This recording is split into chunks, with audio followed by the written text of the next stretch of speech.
welcome to Sleeping with Sarah. I'm Sarah Albritton, and this is Sam Norton. Hey. Hey, how are you doing, Sam? Good, this is nice pillow talk. Yeah. How'd you sleep last night? Didn't. You didn't at all? I slept maybe an hour, 2 or 3 hours this morning.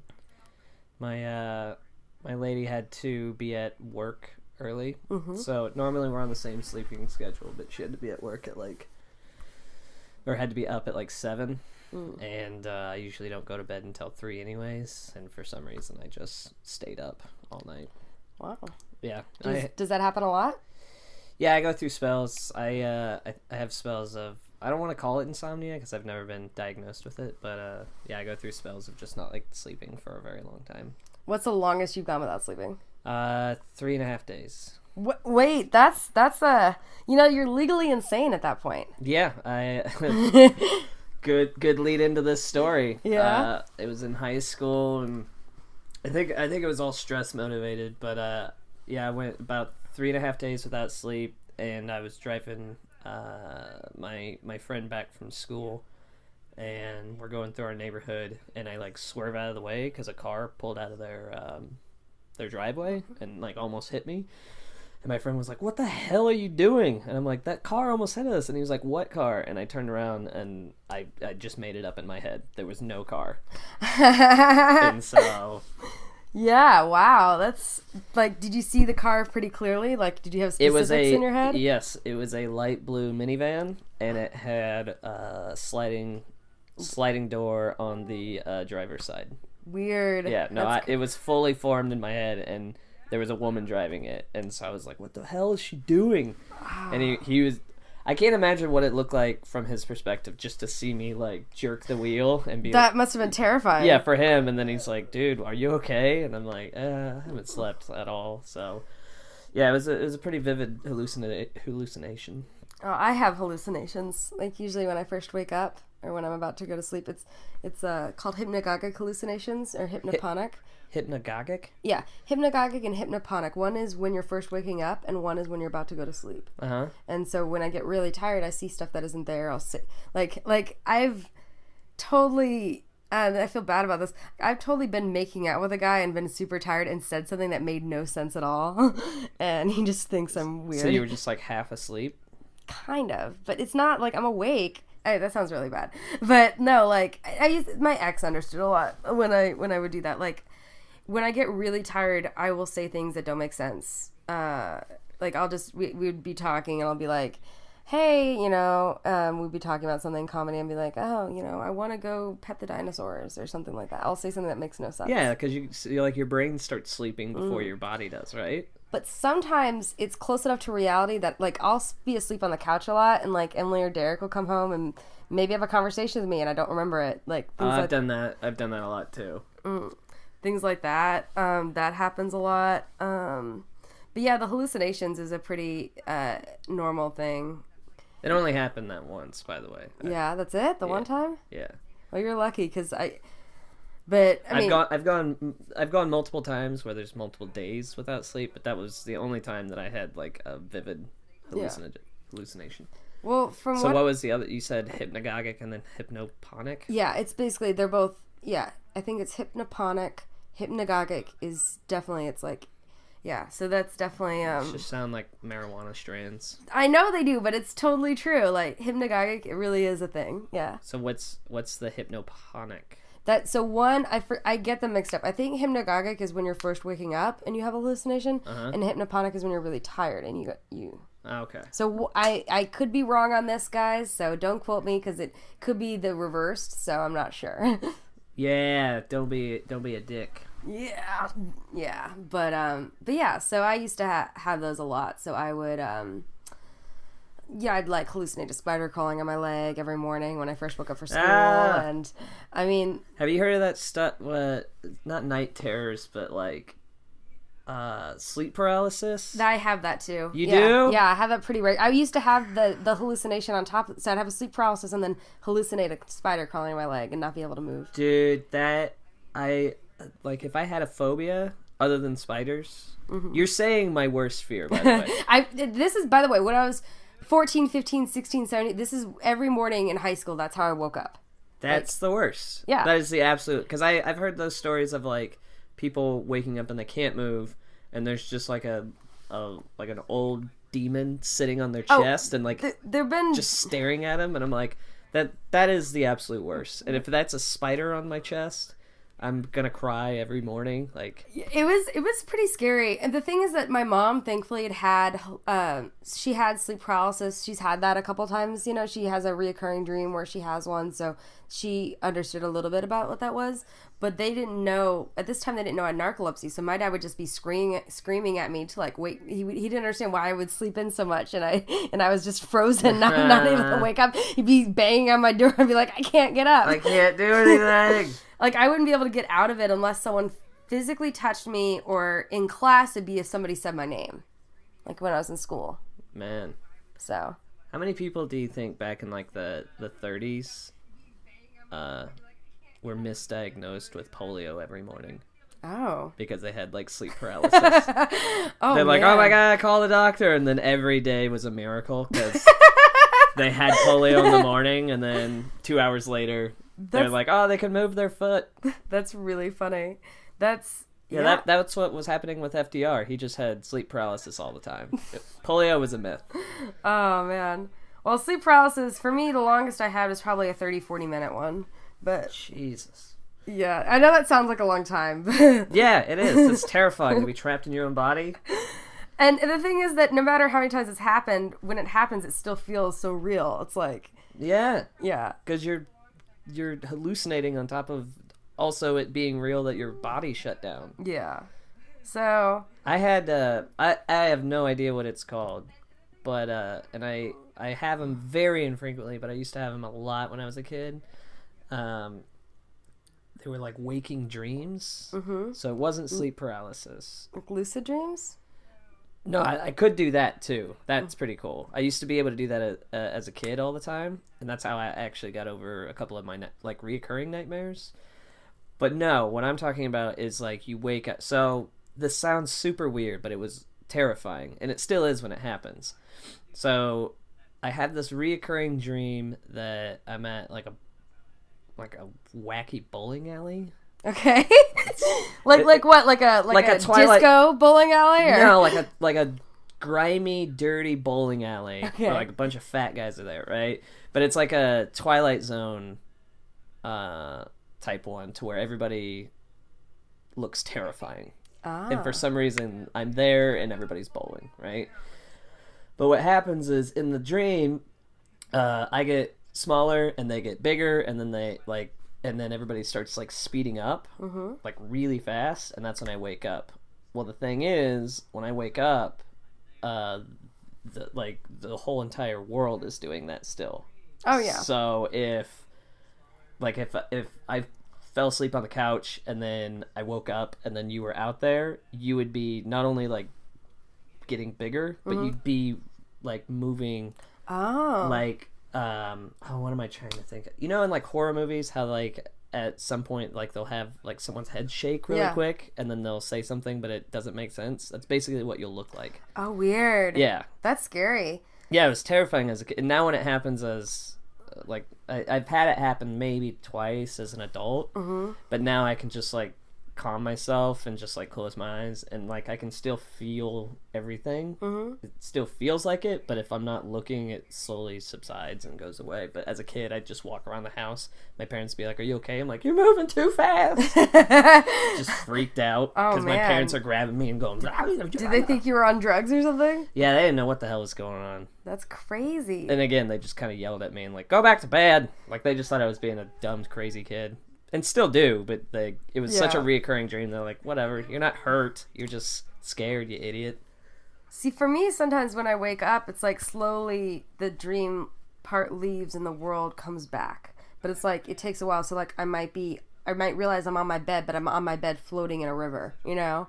And then like the trees will slowly... Like that sensation goes away? Or you're actually... No, you're hallucinating that? Yeah, I guess. So it's like... So sometimes it's like if I'm... Like, I wake up and I'm lying down. I'm like, oh, I'm lying down. And I'm like, oh, I'm on my bed. oh, and then slowly it's like I see a tree, and then I'm like, wait, no, it's not a tree, it's this part of my room, and it's slowly, that's not a monkey, that's like a hat I have or something weird.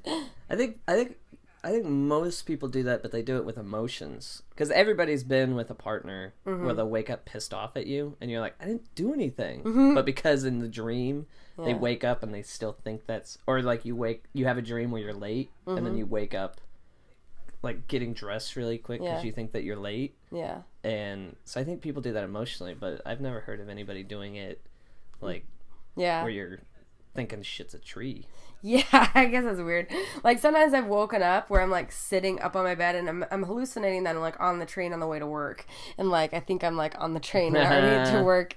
Like, I'll, like, wake up, and I'm, like this, and thinking, like, and then I'm, like... Wait, you'll wake up erect and sitting down? Yeah, sometimes. Do you sleepwalk? No, I mean, only... I've sleepwalked a couple times, but only, like, when I've been, like, when I've had, like, a really... when I haven't had as much sleep lately, and maybe when I've been drinking. How does one person have so many crazy sleeping shit things? I have a You have everything. I have a lack of... All of everything that I've ever read about sleeping is in one body. I don't have insomnia, and I don't... Not yet. I'm sure you will at some point. The fucking spider's gonna keep you up at one point, and then you're just never gonna sleep again. I know. Basically, I think I almost need to put on my dating profiles, hey, must be a heavy sleeper. Yeah. Yeah, I mean, I do. Or loves kayaking, because apparently you're on a river. Yeah, I mean... Just find someone to go into your own weird dream world with you. Yeah, I mean, it can be weird sometimes. Like, I mean, thankfully my ex was super understanding about it. Like, but yeah, I mean... I don't know, it wasn't like a weird... I wouldn't do that much. It wouldn't be that bad, He would just know what he got when it was happening. Other than Edward Norton in Fight Club, does anybody have insomnia and narcolepsy? Well, is that even possible? I don't know. That's a good question. I don't know. Maybe this is an answer somebody could let us know. Yeah. I do share this with some narcolepsy and sleep awareness groups. So if anybody happens to know the answer to this question, please tweet at us. I'm assuming so. Yeah, I think the one rule in the world is that if you can think that it exists, it exists. Right? I don't know. Well, the thing is that insomnia and narcolepsy, the thing is that part of narcolepsy is sometimes you do have difficulty sleeping at night. It's called disruptive nighttime sleepiness. So that could be confused with insomnia. Wait, that's a scientific term? The scientific one is disruptive nighttime sleepiness. Or, yeah, disruptive nighttime sleep, sorry. Okay. Disruptive nighttime sleep. I was like, sleepiness. No, because the daytime thing is excessive daytime sleepiness. Disruptive nighttime sleep. So that's narcoleptics and sometimes I feel like they need to come up with a better term than sleepiness. I mean, I know it's apt, but it just seems not professional. I shouldn't even tell you what it's called when I fall down, the falling down thing. That's called a cataplexy. Well, that sounds like a real word. Yeah. Like, that sounds like a word that you read in a book. Sleepiness just sounds like something your mom says. Yeah. Doesn't sound like if a doctor told me, "Are you suffering from bouts of disruptive sleepiness?" I'd be like, "Can you give me the Latin term so I feel like I'm paying you enough?" Yeah, I don't know. It's just like narcolepsy sounds. There's that like nocturnal type part of it, and epsy is like. Well, I mean, like epilepsy, and it's a weird thing because I actually had seizures as I had elementary seizures as a kid. Like I had like one. I think. Both of them might have happened in my sleep, and I wasn't diagnosed for narcolepsy for another 6 or 7 years. But I wonder if that had something to, if that was like a early sign or something. Because I only had like 2 seizures and took medicine, and then like 5 or 6 years later, I was diagnosed with narcolepsy. So. Wait, do you still have seizures? No. Oh, okay. But sometimes... So your seizures were like, you know what? Let's just do narcolepsy instead. Yeah, I don't know. It's they called it element. They said I grew out of it because I had a seizure when I was like 7 or 8, and then one when I was 9. My dad grew out of asthma, and that seems weird that you could just grow out of stuff like that. Yeah, I don't know. Like, I mean, it happens clearly, but it's like I don't know. Weird that you're just like seizures. Nah, that was like a kid's thing. Yeah, it is weird. It's not like people grow out of other things. Like, people don't grow out of diabetes. Yeah, they grow into it. Exactly. In fact, I think that's type 2 diabetes. Yeah. Is the growing into diabetes. You know what they don't grow out of? What? Polio. I don't know why I'm shitting on polio so much. Yeah, that's interesting. Hey, we're talking about sleep, and before they came up with polio, they called it sleepy leg syndrome. Well, there is restless leg syndrome. That's a thing. Yeah, they used to think it was the opposite of that. Interesting. It's a complete lie, by the way. Yeah. Yes. Yeah. I think it's the more that they learn about it. Like right now, there's different things with narcolepsy. Like there's a chemical in the brain called hypocretin or orexin that I'm lacking, and that's what's partially causing. What does that chemical do? I think that chemical helps. From what I understand, again, not a doctor, so YouTube, please be kind. What I understand, orexin or hypocretin has two different names for whatever reason. And what it does is it helps my brain know when I've had enough, like had enough food, had enough sleep, had enough arousal. So a lot of narcoleptics also happen to be obese because their brain doesn't know when to say, hey, I've had enough food, or hey, I've had enough sleep. So I can sleep for 12 hours, and still, if I don't take my medicine, I will still be tired or want to still sleep. It's a weird thing. It's almost like a... Sounds like my wife. Mm-hmm. Maybe I should have her checked out. Because she could just sleep all day. Well, the problem is that some people... We call it Tanya napping. The thing is that some people don't... Narcolepsy is so misdiagnosed. Like, only 25% of people know they have it. And it takes an average of 10 to 12 years to get diagnosed. Well, I think unless you're having... fainting spells, then nobody knows. And only 40% of people that have narcolepsy have cataplexy. So that's the only reason I found out, because they kept saying I had mono or something. But like some people are really misdiagnosed. So some people that have it subtly, like my mom has it, but she is not as bad as, she doesn't have to take medicine for it. But some people have it subtly where they just feel tired and they're just like, oh, I just drink coffee, and like, well, how much coffee do you? Oh, I drink like 8 cups a day. And it's like, oh, okay, maybe you should look into it, because you might have like a slight bit of it, but having a slight bit, if you could just have a little bit of medicine, it would just change your life. Yeah, balance it out. But the thing is, doctors are really afraid to diagnose people with narcolepsy for whatever reason. It's like a lot of doctors don't like to diagnose people like having it. Well, isn't it less a like a doctor thing and more of a psychologist or psychiatrist thing though? Neurologist. Is it neurology or is it psychiatry? No, I was diagnosed by a neurologist. Oh, okay. And it's amazing how many regular doctors don't know about it and stuff. It's really interesting, the weird lack of education in certain medical fields. Like, I was like sleeping all the time, and they're like, oh, well, based on your blood, it looks like you've had mono before, so we're just going to say you've got an extended case of mono. But thankfully my parents were kind of resilient. I got tested for a lot of things, and then I had a cataplexy, and they're like, well, maybe we should have they looked like I fainted in class. And then they're like, well, maybe we should, look at a neurologist. Thank God one of my high school friends, her dad was a neurologist, and he fit us in like within a week. Oh, wow. Usually it takes like 3 months, Yeah. So he was super great. And then we went. And his name was Dr. Ben Carson. No, but shout out to Dr. Corwin, because he rocks. But he got me a sleep test at University of Louisville, and they found out that's what I had. And took me like 2 years to find a doctor that had seen a worse case than me. And so I guess it was pretty Oh, bad. really? I don't believe that. The worst case than all the things that you got going on in your brain? Yeah, so I went to Lexington, that I had a doctor that had studied sleep stuff for over 15 years, and he hadn't seen anybody worse than me. It gets better as you get older, so I What's it with everybody in this house, like, having the worst case scenario of whatever they have? Like, what do you medically? Your roommate also had, like, some weird lactose intolerance or something that's, like, the worst case ever in the history of the United States or some weird crap like that. Oh, yeah. Oh, I forgot that she did. Yeah, I mean, there's a lot of different... I don't know. Well, go big or go home, I guess. I was gonna say that exact thing. I was like, well, we just go for the biggest thing. Yeah, exactly. Why not? That's what a winner does. Exactly. Like, I win at sleep. And if I win here, I'm gonna probably have a tumor the size of my body or something. Hey, I mean, you forget I also had the mumps, so like, how often is that? That's true. And they were the worst case of mumps this world's ever seen. Well, the weird thing is that before I realized that before I had the jaw pain, I was so tired. I was like, my medicine just isn't working today. I was so tired. I was at a mic at at North, and one of my friends, he was like, hey, you're too tired to drive home, take an Uber, don't drive home, you know. Somebody else gave me a ride home. I had to get my car the next day because I was so tired. My medicine, it's like, why isn't my medicine working? Because when you have the mumps, part of it is you get super tired. So I spent the entire like week just basically sleeping and not being able to touch anything. And you thought it was just yourself and not... Well, no, because I had the jaw pain, and I went to the doctor, and I knew, and my face blew up like a balloon.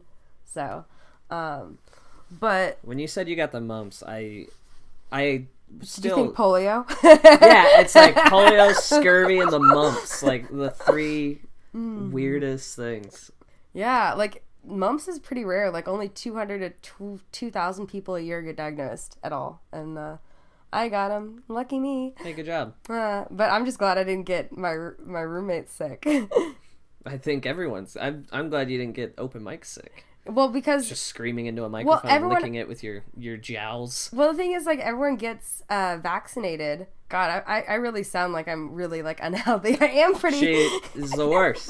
I don't even know why I'm laying in this bed. There should be plastic over it. I should be in a hazmat suit. Hey, you know, yeah, but... yeah, so... But, yeah, even if you're vaccinated, I guess after 20 years it can wear off. And you could get it, if you're exposed to it, you have a 10 to 15% chance of still getting the mumps. And so that's how I got it. Hey, 10 to 15. I know, right. I know. Man, but yeah.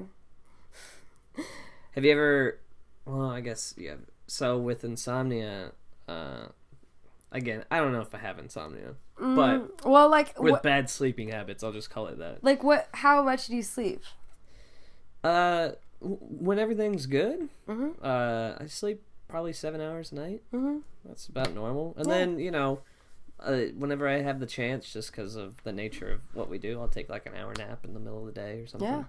So yeah, I get good sleep. But then when those like spells come, they usually last probably a week or two. And I'll get, on average, 2 hours of sleep a night. So that might be, like, I don't know. That might be insomnia. Yeah, but maybe it's, like, stress-induced, or I don't know. A lot of these things are stress-induced, though. Like, I found that when I'm stressed, more things will happen. You know, when I'm stressed or pushing myself further than I should, I'll have more cataplexies more often, or I'll have more hallucinations. And I think a lot of that kind of stuff, it's like, it's all a brain thing. Like, it happens in your mind, so it's like, stress is part of an unhealthy thing, so... I don't know. I don't pay attention enough to know if it's stress. I'm just assuming because that sounds better than going like, I don't know. I have no idea. But I did get... I used to take sleeping pills a lot, and I'm pretty sure... Again, I don't go to the doctor, so... Are you one of those guys that's like, oh, I'm too cool to go to the doctor? I'm afraid I just don't like the doctor. They never... To me, in my experience, they never have... good news, or they never have news that like they never know. So all the stuff I've ever had at the doctor, it's either bad news or they just go, I don't know what's going on. But I mean, like, isn't it good to know about the bad news so that you can prepare? No. No, I'm not afraid. I'm not afraid of like bad things happening. I'm afraid. It's like a roller coaster. I'm not afraid of the down part. I'm afraid of like the knowings. I am a huge proponent on ignorant is bliss. Really? But now that I have other people in my life, I have to be responsible. Because you're married now. Yeah. You're actually the first married person I've had in my bed. Oh, well. Well, as far as I know. Well, she doesn't know. as far as I know, at least. Who knows? Yeah, I'm sure you've had married dudes before. No! Don't say that! Oh, no! Don't say that. That's going to make me feel awful. I was a mistress once. You were? Yeah. What was that like? Well, I mean, it was great for me at the time, but worst moral decision I've ever made in my life. Yeah. And, did anybody find out, or was it? Yeah, of course. That's how it always happens. Wait, I want to hear this story. So, I'm going to try to be respectful of the people I'm talking about, but, and still tell the story. But, started hooking up with this, married woman who was a fan, and, we used to meet up and stuff, and she was married at the time, had a kid and stuff like that.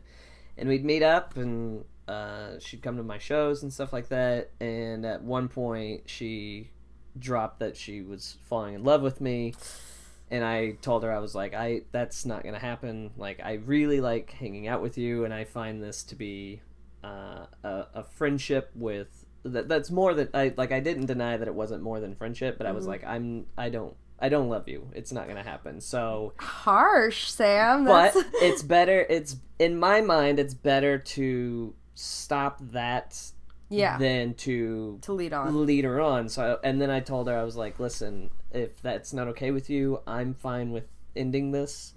I would still like to be friends if that's possible. If not, whatever. And she just kind of, I think we still slept around for a little bit after that. But I think her husband either found out or I think she told him. She told him, and I was like, okay, well, we're definitely not doing this now. If that's the case. Yeah. And he sent me a death threat, rightfully so. And I haven't seen him, but if you ever see this guy who you are more than welcome to punch me in the face, because that is what you could probably do more to me, and I would 100% understand. But what I did find out is that she was not only cheating on her husband with me, but she was cheating on me with this other guy. Now, wait, can you really be upset about that because you were like a I'm not. No. I'm not upset with the fact that there was another guy. I'm upset with the fact that I didn't know about this other guy. So it's like a guy who didn't care that this was a relationship shouldn't have to find out about this other guy and be, because I felt like I was the only one doing this, and if I would have known there was another guy, I wouldn't have put so much stock in the fact of how bad I am. Because You're saying it would have made you feel better, and that's why you should have known? Yes, of course. So the only reason you should have known is because it would have made you feel better. Yeah, of course. I'm super selfish. I don't know. I'm already a mistress. I might as well go deeper down this selfish egomaniac rabbit hole. And that's honestly the way I felt, because, to be honest, I felt like and this was young me, I felt like I seduced her away from her family. And that really started taking a toll on me of like, oh, I can't, like, it's one thing if someone seeks you out and you're a participant. It's still terrible. None of this, I'm going to look you guys in the eye, none of this is okay. No. But I'm just trying to explain it. It's one thing if the spouse seeks somebody out and then you just become a participant. It's another thing if you pull somebody into that life. That seems way worse. And that's the way I felt, that I pulled her into this. But come to find out, she had another guy that I think I kind of lost contact with her, and I think she ran off with that other guy and tried to get married or something like that. Wow. And so I don't know what happened, but it was one of those things of like, okay, well then she was gonna do this regardless of me, so it made me go like, all right, this was more of a she needed to do this type thing, in whatever way she was right into wanting to get out of a relationship or whatever she was looking for. It wasn't me going like, no, you're looking for this. Yeah, I don't think I've ever, I don't know, I mean, I don't, like I said, not sure about a married person, maybe, who knows, but not knowingly. If it's a fiancé or married, no, we're done, no chance. Sure. But yeah, unless they're into that. What unless what? So you're saying you'd never be with somebody even if they're in like an open marriage? Well, maybe, but I would have to be pretty, because I feel like a lot of guys lie about that stuff. So I would have to be pretty damn sure that it's open. Well, like I'm saying, if if you go out on the road, because I've had this happen. For some reason, swingers love me. I don't know. Oh, I get propositioned by couples a lot. Okay. Like, I mean that. So what if a wife came and said, "Hey, this probably doesn't happen with women as much as guys, but I've had this, so I'm just gonna throw this out there. If a couple came up to you and the girl was like, I really just want to watch as you bang Jason, then we can go get lunch together. If he was attractive, but most of the time they're not very attractive couples. Well, that's very true. I'm not true. gonna lie. Yeah. Most of the time, most of the time they're trying to interject beauty. Most of the time it's also like smaller towns, like middle of nowhere Indiana or something like that, and it's like Iowa's got a weird swinger population. Yeah, and so it's like these smaller towns. I feel like it's a lot of the couple things are like, oh, this is something fun and adventurous, or somebody's birthday or something. And I mean, like I get, but it's, I don't know. Like I would rather have a situation that I don't know. I've only had one threesome, and it was super fun, and I don't know. It was natural. It wasn't like forced. It was, and I don't know if I'd want to fuck that up by like, So was this an actual threesome, or did you hallucinate it? No, Was it sleep paralysis, and then the witch on your chest? No, was, the threesome I had was actually with a friend of mine. I thought you were gonna say old dude. No, not old dude. No, no. Just so you guys know, Sarah's ageist. So. Yeah, sorry. You got to be younger than. Well, let's see. Yeah, younger than 40-ish, maybe. Wait, how old are you? Why does everyone always ask me that? Well, when you say 40, there's a huge gap. My parents are 13 years apart, and they are happily married and in love. Okay, been well, together for over 30 years. I'm saying if you say like 18, that's a huge difference. But if you say 31, it's like, all right. I'm not 18. Okay, but I'm saying where. But yeah, it's not that big of a difference. I mean, it's. Are you difference. late 20s? Like mid.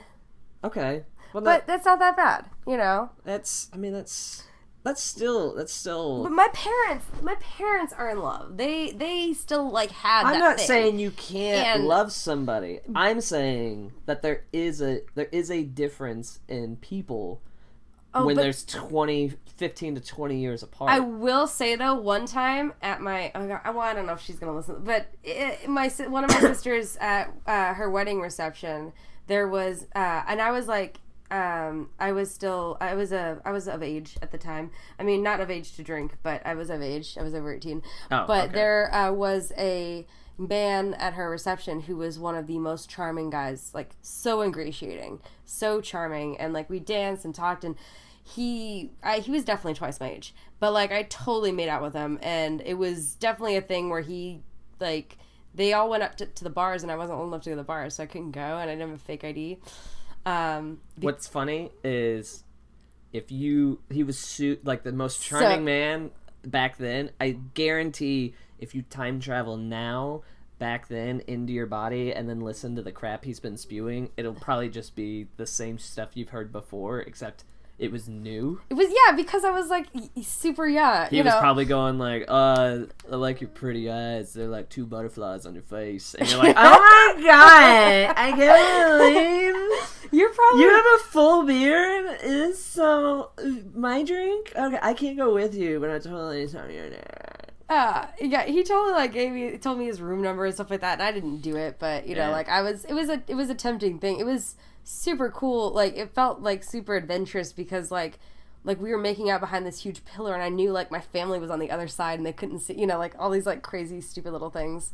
But you were discovering your adventurous sexy side, and he was just being a 40-year-old scumbag. Oh, I don't want to think about it like that. I mean, he might have been 39. Oh, God. It's fun to think about it like that. Hindsight is the best part about life when you get to look back and go, good Lord. Well, I look at some... You think I like looking back on being the mistress? That was a fun time back then. But when I look back at it, I'm like, no. Yeah. What did I do? Yeah, and I think about all the... I feel like there's so many guys that just don't make an effort. And you're like, why did I hook up with that person? They didn't even try, It's like, I just felt like it. Yeah, all right. I've had this let's get into this for a second. I've had this conversation with so many women. Okay. You said so many women go like, "Oh, guys, they just don't put in the effort." Okay, how many women do you think put in effort? We put in effort. What? What effort do you? Okay, you put in effort. No. Whenever I date a guy, I don't repeat an outfit for at least like. I can't lay down anymore. 2 months. What? I can't lay down any more than I am. You don't repeat an outfit. I try not to repeat an outfit or underwear. Why do you? Okay, underwear. I can understand. I try to but why would what I'm saying? You're that's stupid. Women. No. This is what's stupid. There are that I could tell you because dick is so plentiful, right?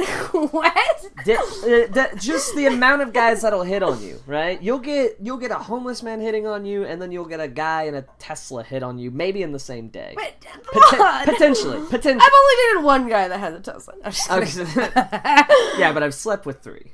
Shut up. But this is all these are all generalities. Everybody's a unique snowflake. I'm a straight white guy preaching. I get it. Let me mansplain. What I am trying to say though is that it is. Can we both agree that it is true that dick is being slung at a more discount rate than vagina in most cases? But you also don't know the quality of the dick. Okay, we're not talking about that. I'm saying what you get approached with. You probably get, on average, how many times a day do you get approached by a guy? I mean, what do you define? What do you define approached? Just a guy hitting on you. Like a guy saying, "Hey, what's up?" Or like a guy actually buying you a drink and going. Whatever you want to define. Like, okay, this guy's hitting on me.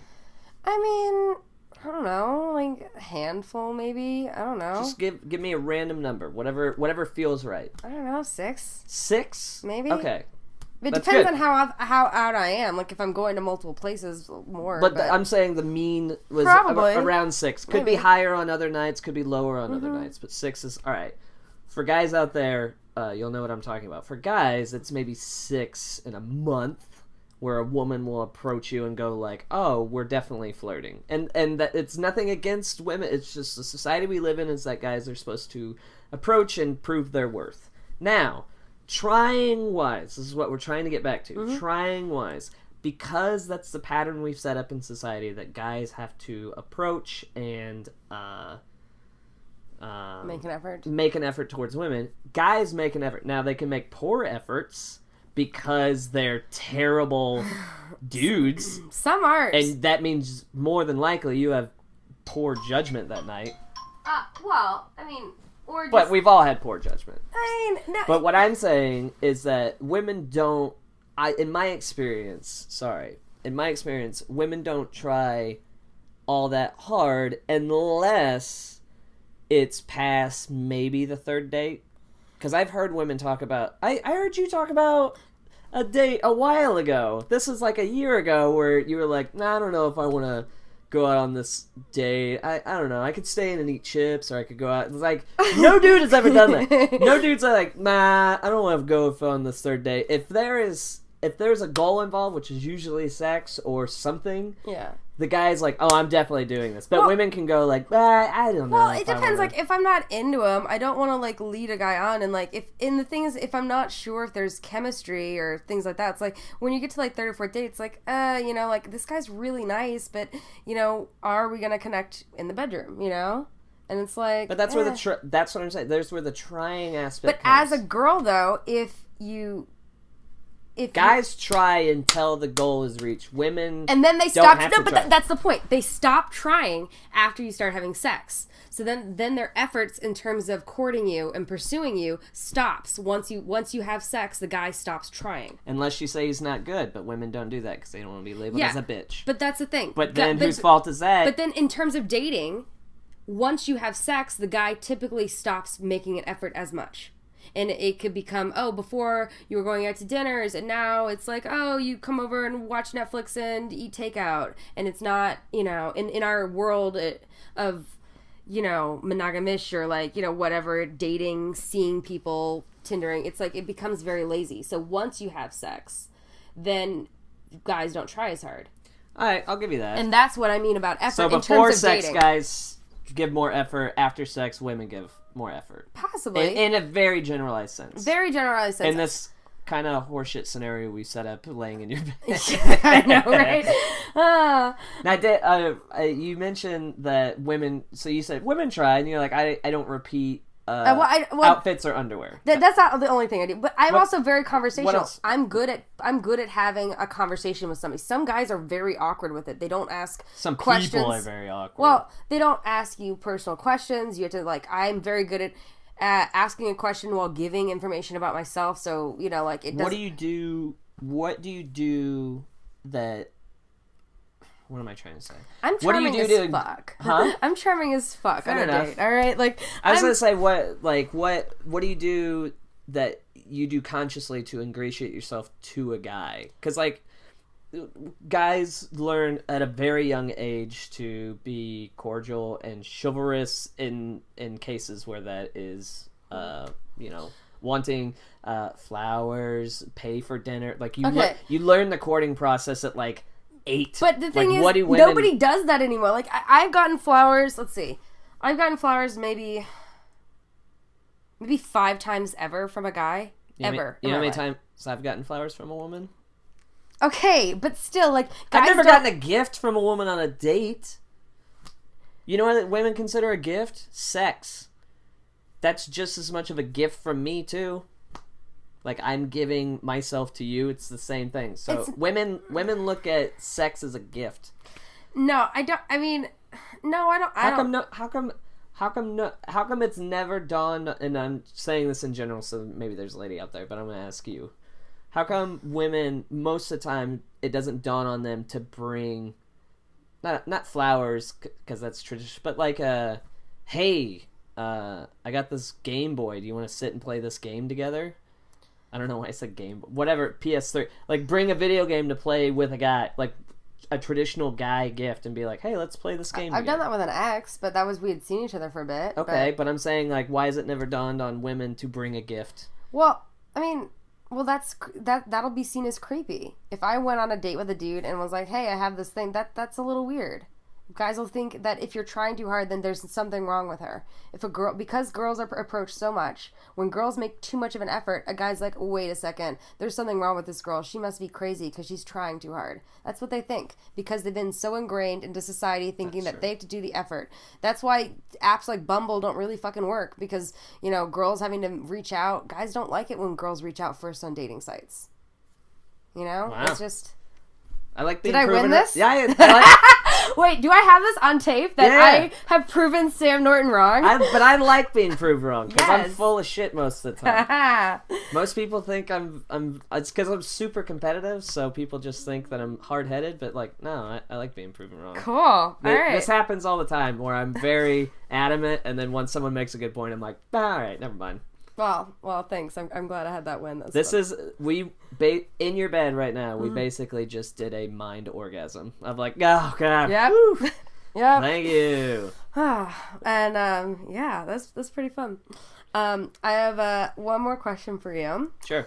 So we talked. Well, we didn't get too much into dreams, but I always like ask people like, what are your dreams and aspirations? Kind of that more metaphorical dreams. For life. Dreams in life. Mm-hmm. Oh, I was like, I don't know. It'd be a really fast bowler.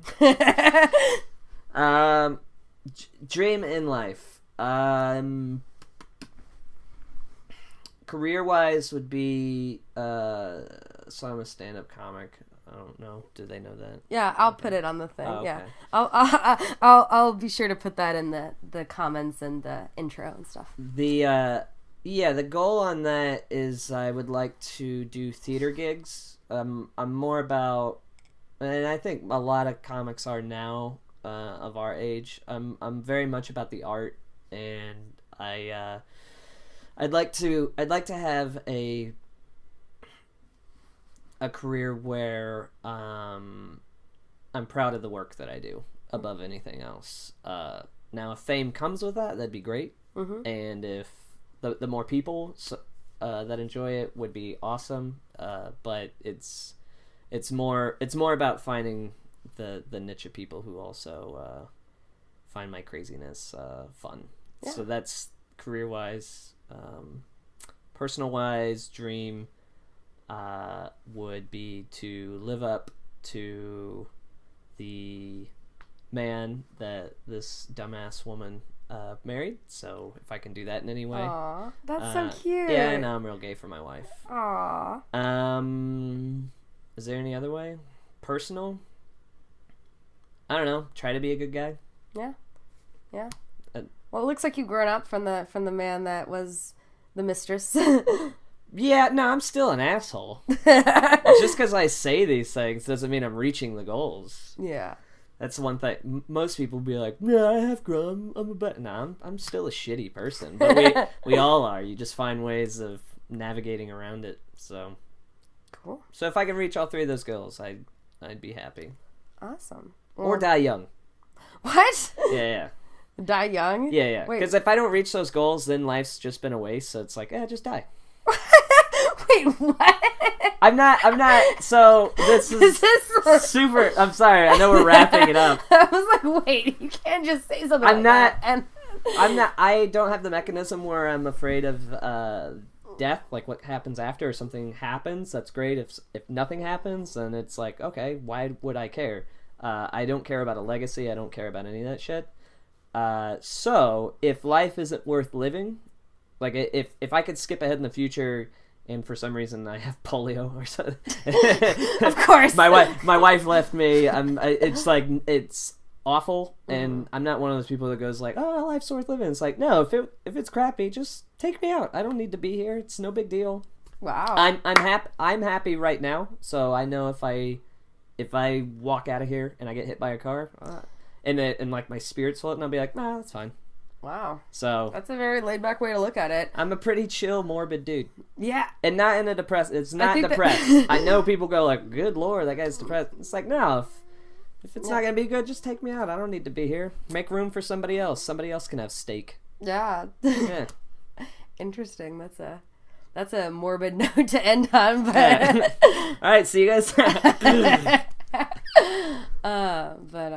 Yeah, but thanks so much for doing this. I just realized I love how they're at the view of like an out-of-body experience. Ah, yeah, so we could just just float away. Yeah. Thanks for having me. Yeah, yes. Thanks for doing this. And I was saying like, all right, good night, everybody. Good night. I'm Sarah Albritton, and thanks for listening to Sleeping with Sarah, where I slept with Sam Norton. Check out Sam's podcast, Dissecting the Frog, and more upcoming dates at isamcomedy.com. I'm releasing a new podcast each week. Be sure to tune in to find out who I have in bed with me next.